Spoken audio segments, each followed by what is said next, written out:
Hey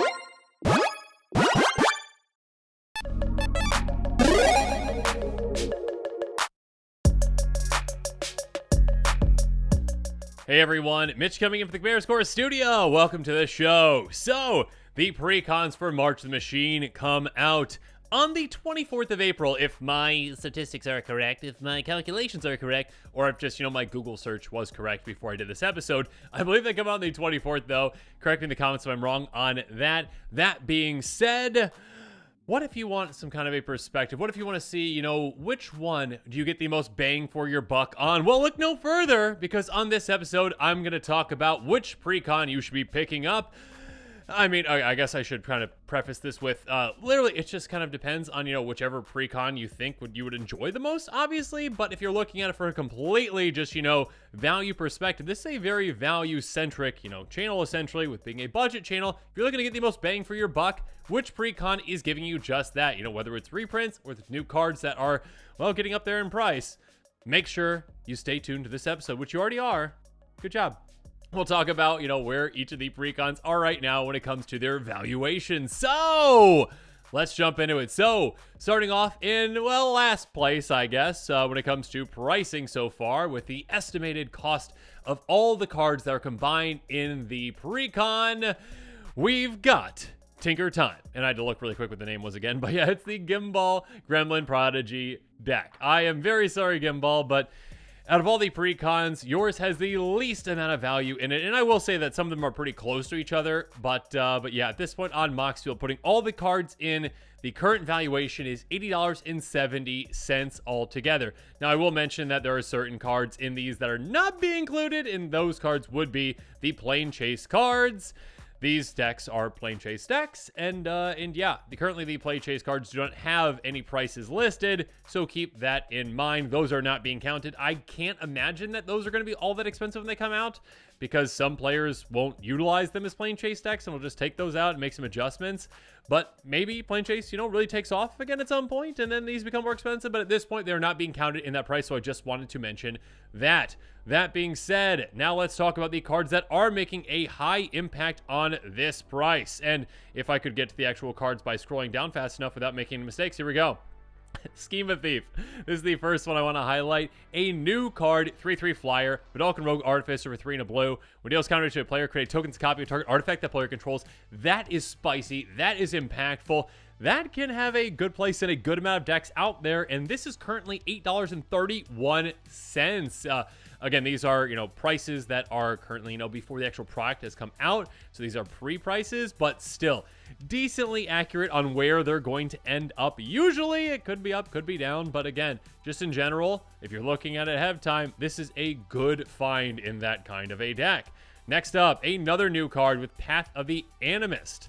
$5.89. Again, I think Eddie made the joke that Wizards hates explosive vegetation. That they do. Sorcery for 3 and a green. Search life for 2 basic land cards. Play on battlefield, tap, then shuffle. Also as well, the Planeswalker. Starting with you, each player votes for Planeswalker Chaos. Planeswalker good number of votes. Planeswalk. If Chaos or votes are tied, Chaos ensues. That's the old Plane Chase. But regardless, apparently, in high impact card right now at $5.89. Next up, a commander from this precon. That could be the face commander if you want to switch that out, essentially. Rashmi and Ragavan. The least expensive version of this apparently is at $5.72 right now. I've already covered this commander in a couple different episodes. A very exciting one that I absolutely love. So yeah, make sure you check out, like Golden Pig episodes. Also, I think I just did a quick take on this one as well. Regardless, many players are excited about this one, so there, that price is at $5.72. Next up, oh my goodness, I love Dance with the Calamity. I would hope that it goes down in price further and further so that I can just, pick up one for a budget deck, but we shall see. $5.44 currently. An incredible card, basically kind of like playing blackjack in a way. In Magic, you're like, hey, okay, I spent 8 mana on this spell, and then I can get 13 more mana, up to 13 more mana off the top of my library, but if I go over, I bust, and I don't get anything. If I go under, I get that value. So yeah, definitely a very interesting one that's very spicy. I can see why it's $5.44 currently, and I hope it keeps going down. Sorry, I just love the value. I hope it goes down so I can actually get it for a budget deck. Regardless, next up, Hedron Detonator. An interesting one as well. This is the last one I'm going to highlight on this one. $4.55. So again, a good amount of value there still. 2/3 Goblin Artificer. Whenever an artifact enters battlefield under your control, it deals 1 damage to target opponent. Tap, sacrifice 2 artifacts, exile the top card of your library. You may play that card this turn. So Impulse Draw on this one, on top of damaging opponents whenever your artifacts enter the battlefield. This can dish out a lot of damage in the right deck, and again, provide you potential card advantage too. And there's certain artifacts that actually want to be sacrificed. And I guess I did say it was the last one, but I just want to highlight one card really quick that is actually a reprint that is, providing a good amount of value. Tireless Tracker, a card that I can't remember any time it's ever been budget friendly, at least for myself, less than $1. $3.56 currently. Landfall whenever land is about for under control. Create a clue token. Great. Whenever you sacrifice a clue, get a counter on this. So yeah, just extra value from landfall. A lot of decks out there love landfall. So yeah, I can see why this one is decently expensive so far. So yeah, again, oops, I just bumped another one. My apologies for that. Regardless, let's go on to the next one, which is Call for Backup, coming in at 4th place when it comes to estimated price at $83.85 for all the cards, according to Moxfield. If you put them all together, $83.85 worth of value. The commander for that is, of course, Bright Palm Soul Awakener. Backup commander, essentially, with a new mechanic. Hey, enters the battlefield, gives that to someone else. And yeah, doubling up counters. A lot of counter synergies. So a lot of great counter cards in this deck. And yeah, a lot of players out there love +1 counter builds. I think it's like the 4th or 5th most popular theme on EDH Rec. But yeah, definitely up there. So let's get to the cards that are going to make a high impact on that price without hopefully scrolling too far. And I did, of course. Colonian Hydra is the first one that I want to highlight. $11.12. This card I remember actually from my very first commander deck, which was Rishkar Pima Renegade, and I, at that point, was not entirely a budget player. I did kind of start off a little more budget. I think it was around like $40 or so for the entire deck. Then I started just adding card after card after card. Eventually kind of drove me to actually kind of split that up into multiple decks and then, do budget decks from there. But I remember distinctly that Colonial Hydra was a card that I wish I could have for that deck, but I didn't want to spend the money on it. Because, yeah, doubling up counters on something is incredibly impactful, and this does so. Doubles up the counters on all your creatures whenever it attacks. That is huge. So, yeah, definitely a great reprint and one that is providing a lot of value for this deck. Moving on. Uncivil Unrest. Good name for the card. Enchantment. Non-token creatures you control have Riot. That is huge. So, again, either a counter or a haste for the creature when it comes into play. If a creature control with a counter on it would deal damage to a permanent player, deals double that damage instead. That is massive. Doubling damage effects are incredible. So this one not only give you haste, it could also give you counters and also double damage for those counter creatures.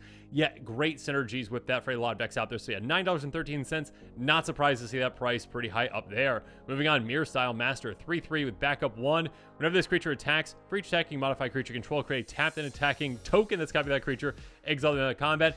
Doubling up your creatures is huge. I mean, if you got counters on all your creatures, you basically create a double army, taking advantage of ETBs, LTBs, etc., etc., etc. Yeah, that's pretty massive. So yeah, this one is currently $6.53.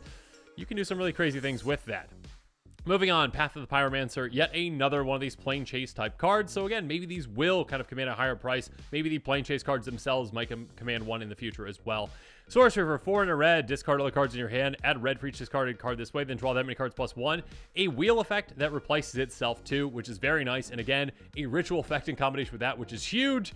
And then also the Will of Planeswalkers thing as well for that plane chase thing. But yeah, currently $5.54, a good card, even without that, plane chase element into it. And then finally, I want to highlight Shalai and Halar. Oh my goodness, this commander is going to be a problem. It is, well, brutal. It is really effective. It is, yeah, I mean, you'll have to check out the tiers episode to see exactly where I end up, but it is, I will just say, incredibly powerful. Whenever one of our +1 counters are put on a creature control, deals that much damage to target opponent. Yep, there's a couple infinite combos with this that go very easily. Even if you're not going infinite, there are plenty of ways to just say like, oh, I get 1 counter on all my creatures for like 1 mana. Cool. Awesome. I mean, maybe not 1 mana, but yeah, not much. And you're just like all of a sudden, oh, that's 10 damage because I have 10 creatures. Oh, wait, I get extra counters because I have like doubling season play. Okay, that's like 20 damage. Yeah, you're gone. Yeah, this is a commander that can do a ton of work for you. It's going to be a very popular one, I think. And yeah, currently $5.10. Not surprised about that. So again, Call for Backup at number 2 right now at $83.85 worth of value according to EDH Rec. Moving on. At number 3, we've got Growing Threat, which comes in just above that at $84.51. And the commander for this one is Bramaz, Blight of Oreskos. I love this commander. It is fantastic. 3/4 Phyrexian Cat. Whenever you cast a Phyrexian creature or artifact spell, incubate X-Rex that sells mana value. Beginning of each end step, if a Phyrexian died, you control this turn. Proliferate. So you can go, Phyrexian Tribal, you can go Artifact Creature Tribal. I personally would be, a little bit of a degenerate and go Artifact Creature Tribal with this one. Yeah, make a ton of Phyrexian tokens. Have fun with that. And again, With this deck, it is providing you a good amount of value in a couple of different directions. And yeah, there are certain cards, new and old, that are making an impact on that price. So if I can scroll properly without scrolling too far, there we go. Let's talk about the cards that are making an impact. First up, we've got Bitterthorn, Nissa's Animus, coming in at $14. Living Weapon, creature gets +1/+1. Whenever quick creature attacks, you may search live for a base land card by the battlefield, tap, then shuffle. ETB, I mean not ETB, sorry, I guess the ETB is it's a living weapon, so it comes attached to a 0/0. So it's already just a 1/1 attacks. Go get any land out of your library, or any base land out of your library, just ramp. That is fantastic. Kind of like Sword of the Animus, essentially. Yeah, that is going to be a great card for Commander. Commander players like to ramp. Lots of Commander players like to ramp. There you go. This is ramping in any color. And also, again, that living weapon does have an impact too. That's quite nice. Next up, we've got a commander that is going to have a high impact on the format as well, I believe. Moira and Teshar. Oh my goodness, there's some crazy potential for this one. Currently at $6.18. 4/5 flying. Whenever you cast a historic spell, return target non-land permanent card from your graveyard to the battlefield. It gains haste, exile the next end step. If it would leave the battlefield, exile instead of putting it anywhere else. Yeah, huge impact there. Absolutely massive impact. Gross. You can do some pretty crazy things with this. Again, you're not limited like the original Teshar was to, a like creature, it costs 3 or less essentially. This is like, no, any non-land permanent. You don't get to keep it permanently unless you have like, maybe Sundial of the Infinite, then you can. But yeah, this is a commander that can have a massive impact. I think many players are going to be very excited about this one. And again, that's why it's commanding that price currently. Moving on, a great reprint that I've been waiting for a long time, but it still isn't to where I need it to be budget-wise. Ancient Stone Isle. $5.85, a 12/12 golem that costs 10. It has flash though, and it's going to cost once to cast for each attacking creature. So if someone's swinging with a bunch of creatures, sweet. This can be a free spell essentially. It can be you swinging, it can be an opponent swinging, and even another opponent. It doesn't matter who they're swinging at. Just hey, play this for free or at a giant reduced cost. It also has trample, and when it dies, you get a 6/12 with trample. So it replaces itself. It can be essentially a free giant creature. This is fantastic, and yeah, I'm glad to see it reprinted. I hope its price keeps going down, but yeah, it probably won't. It's a pretty popular card. It's a pretty cool card. Moving on, Darksteel Splicer, a brand new exciting card. 1/1 Phyrexian Artificer for 7 mana. Let's see if we're getting a lot of value out of this. Whenever it or another non-token Phyrexian enters battlefield under control, create X for 3/3 Phyrexian Golem artifact creature tokens. Phyrexian number of opponents you have. Golems you control have indestructible. Oh my goodness. So yeah, in a Phyrexian travel deck, this can do a ton of work for you. Oh my goodness. Again, making your golems indestructible and giving you, well, 3 each time, essentially. As long as you're playing Commander and as long as players are getting taken out, yeah, this can provide you, again, 9 power, essentially, every single time you have another non-token Phyrexian enter the battlefield. Not even be cast, enter the battlefield. Gross. Yeah, there's some gross things that you can do with that. Final card I want to highlight is yet another reprint. Finally reprinted again. Hopefully they keep reprinting this one because, yeah, Karn's Bastion is a great non-basic land. Taps for colors, pay 4, tap, proliferate. Costs $3.74 currently. Again, not quite into my budget territory yet, but hoping in the future there's more, reprints because proliferating has become quite popular. It does a lot of different great interactions with, poison decks, +1 counter builds, -1/-1 counter builds, etc., etc. So, yeah. A great card, a great reprint, and one that's providing a good amount of value. Moving on, though, to the next one, to second place when it comes to value, apparently, Divine Convocation. The Jeskai deck is apparently coming in at $93.67 worth of value. Casually Broken Hail is the commander. 5/4 Convoke, Flying, Vigilance, Haste. Whenever you cast another spell as Convoke, scry 2, draw a card. So good value for a Convoke commander. Again, there's more and more Convoke spells coming out in this set in the precons. I'm really hoping there's more in the future, too, to give a commander like this more and more avenues to kind of build the deck differently and ways to actually, take more advantage of those Convoke spells. At this point, though, there's only so many, though players are still pretty excited about this brand new Convoke commander. And again, with this deck, you're getting a good amount of value again. $93 worth of value. And as I scroll down, trying to find the bottom without messing up, I did it again. Here we go. Nesting Dovehawk comes in at the top of the heap at $8. So again, even though some of the other ones have had higher price tags, again, like the last one, I think the $14 was like the highest. This one must have, more and more consistently higher prices, in middle to high range, essentially, to be able to get to that $93 amount. And Nesting Dovehawk is a great one at $8 again. 2/2 Flying Bird for 3 and a white. At the beginning of combat on your turn, populate.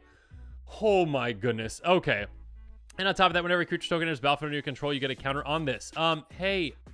Yep, I love populating. And also, yeah, you can get counters on this too to make it even more massive. So in a token deck, you can do some crazy things with this. Again, if this was budget-friendly, my Jagata Kuru deck would absolutely love it. I love populating. I love Song of the World Soul. I love those kind of effects. Populating on your turn is huge. And also, again, getting more and more counters on this by getting tokens to play. This can hit incredibly hard. Nesting Dovehog. I hope at some point you're reprinted because I would love to have you in a deck, but at this point you're $8, so sorry.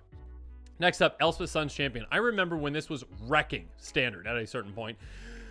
Oh goodness, here we go. Lots of text on Planeswalkers. 4 starting loyalty, Elspeth for 4 white, +1 create, 3/1 soldiers, -3 restore creatures power with 4 or greater, -7 get an emblem with creature control, get +2/+2 not flying. Basically a board wipe on a Planeswalker that also can just be a token generator on a Planeswalker, which also can just be a win condition by giving your creatures a massive pump. Again, with that emblem, yeah, this Planeswalker can do a lot of great things. And yeah, if you're in a token-based strategy, you're going to load a lot of low-to-the-ground creatures. This can be like a one-sided board wipe that could, again, be a game-winning condition for you. That can just make you an army as well. So yeah, $7.57. Not surprised that it's still the price tag for this one. Next up, oh, Song of the World Soul is one of my favorite cards of all time. And now we've got Wand of the World Soul. Here we go. Wand of the World Soul enters the battlefield tapped. It is a mana rock that costs 3. And it taps for a single white mana, but also has tap. The next spell you cast this turn has Convoke. That is huge. So again, yeah, you're kind of giving up on, utilizing that singular mana for it. But if you've got a ton of creature tokens in play or just a ton of creatures in play, tap them and cast your spell probably for free. And there's certain things that benefit from, you convoking them out, et cetera, et cetera, et cetera. But yeah, this is a very interesting way to kind of utilize a mana rock, which, can just be used as a mana rock, or also just kind of like a massive burst of mana too while utilizing your creatures for it. So it kind of turns your creatures into mana dorks in a way, which can be absolutely huge. And then finally, Miss Meadow Vanisher. This is a fantastic new card. 3/2 Kithkin Wizard for 2 and Azorius. When it becomes tapped, exile up to 1 target non-land non-token permanent. Return that card to the battlefield. Arnso's control to begin the next end step. Basically, hey, this becomes tapped. Blink something. Great. Repeatable blink effect is huge in Commander. Again, like those Brago type decks. Absolutely love blinking things again and again and again. And again, it says non-land, non-token. So you can blink anything else. It does not specify it has to be a creature. So yeah, get a lot of value out of ETBs, etc., etc. But now, if you've already done the process of elimination, you know what the most value-centric deck is out of all these, at least for the time being, and that is Cavalry Charge. Cavalry Charge is currently $123.22 worth of value, and it is led by Sidar Jabari of Zalfir. Yeah, Eminence is back. I personally am not too happy about that, but probably gonna happen at some point, and yeah, here it is apparently. Yeah, just so it's back. I mean, they didn't overdo it, I guess I would say is the good thing. Eminence, whenever you attack with one or more Knights of Sidar Jabari of Zalfir is in the command zone of the battlefield, draw a card, discard a card. So basically, Knight looting for one singular Knight, essentially.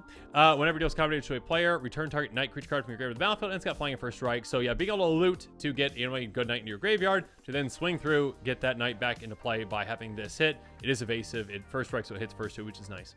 So yeah, an interesting Knight tribal commander, and yeah, provided a lot of goodies apparently, and a lot of good reprints as well, because yeah, now this one is $123, and at the top of that list, Hero of Bladehold, finally getting a reprint. I was about to say $123. No, it's only $11.30, but still, well outside of my budget range. 3/4 battle cry, so when it attacks, it pumps your other attacking creatures +1/+0. And whenever it attacks, you get 2/1/1 white soldier creature tokens that are tapped when attacking. Yeah, this is a token generator that also pumps your army. That is huge. A lot of decks out there. Again, there's a ton of token decks out there. It's one of the most popular, themes on EDH Rec, and for a reason. This can do a lot of work for you, whether it's Knight Tribal, whether it's Soldier Tribal, whether it is just Token Tribal. Token, in a way. Yeah, this can do a ton of work for you. There's a reason why it's so expensive. Next up, Vanquisher's Banner. Yep, this one's expensive as well. A great reprint, $10.82. So yeah, when it comes to reprints, this deck has already seemingly won with some really expensive reprints. Artifact for 5, enters the battlefield as a creature type. Creature control the chosen type, get ++1. So just a blanket anthem to whatever tribe you're playing. But on top of that, more importantly, whenever you cast a creature spell of the chosen type, draw a card. So now, just additional card advantage every single time you cast a creature spell. This can fit into any tribal deck out there because, again, it is a colorless card. It is an artifact, so it can fit into any of them. So yeah, a lot of tribal decks out there, and this is just like, hey, do you want card draw? Do you want to pump your army? You do? Great. Utilize me. A great card for those kinds of decks. Moving on, Aniline Resplendent Cathar, another reprint, and one that has a good amount of impact in a deck like this. A star for Knight with Vigilance that says, power and toughness equal to the number of creature you control. That's going to be a pretty big creature, especially in a token deck. On top of that, whenever you attack for each opponent, create a 1/1 white human creature token that's tapped and attacking that player planeswalker they control. Yep. Hey, make 3 creature tokens every single time you attack. I mean, technically, like, you know, you have to have all 3 opponents still in play, but yeah, usually that's going to be the case. Currently $9.36 for this one. Moving on. Finally, a new card. Chivalric. That's so hard to say. I don't know why. Chivalric. I want to keep saying Chivalric, but Chivalric. There we go. Alliance. Enchantment for 1 and a white. Whenever you attack with 2 or more creatures, draw a card. Pay to discard a card, create 2/2 white and blue night creature token vigilance. This card is huge, actually, okay? This is good card draw. It is repeatable card draw that is easy to access. It's easy to get to. I believe there's a blue version of this card. There's also a green version, I think, that requires 3 creatures attacking, but neither of which have a way to actually give you creature tokens, and this does. And again, they're not just like, yeah, here's a 1/1 soldier, whatever. No, it's a 2/2 with vigilance. That's pretty fantastic. So, yeah. A really good card, and one that I can see seeing a lot of play, even outside of, you know, Night Tribal, essentially. Yeah, it's a great card. The final one I want to highlight, though, is Locktwain Lancer. Again, another hard-ish word to say, Locktwain.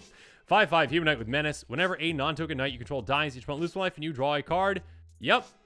That's just good. I mean, that's just basically like, kind of like Midnight Reaper-esque. I think that's the name of that other one. Where basically, hey, if you're playing Night Tribal, you're going to replace your knights with card draw and also drain your opponents whenever they're taken out. So yeah, a really good card for a Night Tribal deck. But yeah, overall, a lot of value to be had in all of these precons. Again, I will again say this is the current prices, apparently, of the cards that are being pulled in on Moxfield, is the current prices of these cards that have not come out yet. Again, I believe the precons are released on the 24th of April. So if I'm wrong on that, please correct me in the comments below. But yeah, currently the value, again, stands where I said it. Again, in that order. Again, Tinker Time at the lowest, Call for Backup, then Growing Threat, then Divine Convocation, then Cavalry Charge at the top. So again, if you're like, what can I get the most bang for my buck for? Maybe you want to, you know, pick up a precon and then, you know, just build around the commander yourself and maybe sell off some of the more expensive pieces. You know, being a budget player myself, I really don't play with cards that are like above $1, like ever, essentially. Like unless it's like a really, really old deck that I built a long time ago and I don't want to like take those pieces out because I just don't want to